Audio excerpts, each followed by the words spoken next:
Qui n'a jamais rêvé de ces mondes souterrains, de ces mers lointaines peuplées de légendes, ou d'une richesse soudaine qui se conquerrait au détour d'un chemin de la cordillère des Andes? Qui n'a jamais souhaité voir le soleil souverain guider ses pas, au cœur du pays Inca, vers la richesse et l'histoire des mystérieuses cités d'or? Nous voici devant l'emblème du Mexique, la grande pyramide de Chichén Itzá.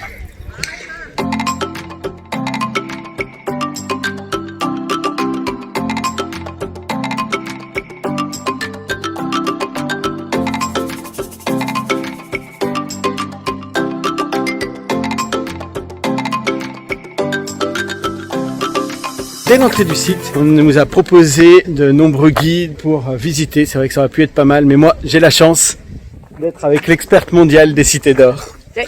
Voilà. C'est moi. Et donc, on a retrouvé notre site emblématique du début ou de la fin du générique? Début, je crois. Le début du générique des cités d'or se trouve ici. Rien que pour ça, il fallait venir. On vous parle, c'était 7e merveille du monde et tout. Voilà, le prix a augmenté.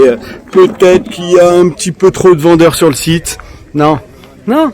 Ici, on voit le début du générique des cités d'or.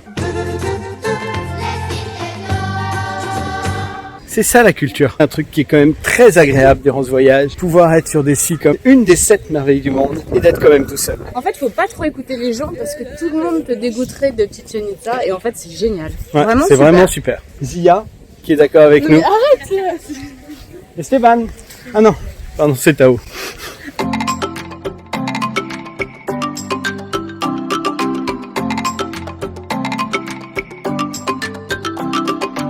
Nous voici dans le Ruego de Pelota de Chichén Itzá. Un site énorme, on avait vu ça déjà avec Balam, mais là ça n'a rien à voir, c'est à la taille de 3 terrains de tennis. Il y a des fresques sur les murs qui racontent les plus beaux matchs, des scènes qui expliquent les sacrifices humains des équipes gagnantes. Il y a un temple tout en haut, le temple du Jaguar, il y a des scènes pour les VIP, c'est encore mieux que le Camp Nou. Vous vous rappelez des règles du jeu, 2 équipes, une petite balle, ils doivent passer la balle à travers ce petit rond qu'on voit ici, sans utiliser ni les mains ni les pieds. Le gagnant a l'honneur de pouvoir être sacrifié. Ça y est, nous l'avons trouvé avec Zia, la porte des cités d'or, ce que l'on voit à l'intérieur du clip magistral, somptueux. Karine est tombée dans les pommes. Cassan est en train d'essayer de la ranimer. Nous allons voir si on peut trouver quelque chose d'encore plus beau. On est au zénith de nos visites archéologiques. La porte des cités d'or.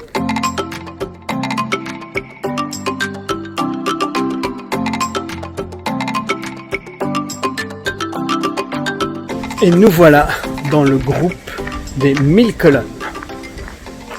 Un des 3 espaces de Chichén Itzá. Plein de fresques de partout. Là sur les colonnes, il y a des fresques aussi, c'est vraiment super. On s'était dit que Chichén Itzá, on n'y resterait pas plus d'1h30. Bon là ça fait déjà 2 heures, on n'a pas fait la moitié. C'est vraiment un site incroyable.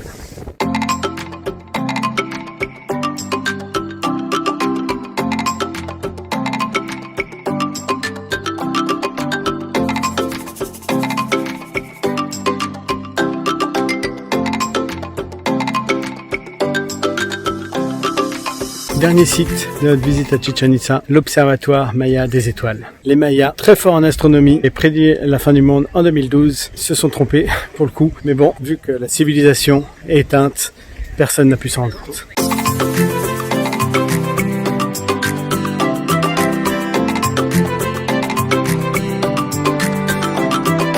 C'est devant ces magnifiques temples que l'on termine notre visite de Chichén Itzá. Chichén Itzá vaut bien sa place dans les 7 merveilles du monde. C'est un site magnifiquement préservé.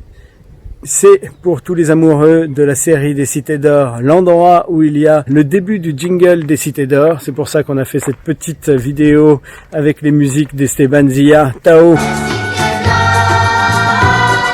C'est un site incroyable, il est vraiment différent de tous les autres sites qu'on a pu voir. Une merveille du monde de plus de valider. Maintenant, je passe le relais à mon camarade Arnaud qui va aller à Petra et pourra me dire de l'autre côté du monde si c'est toujours aussi joli.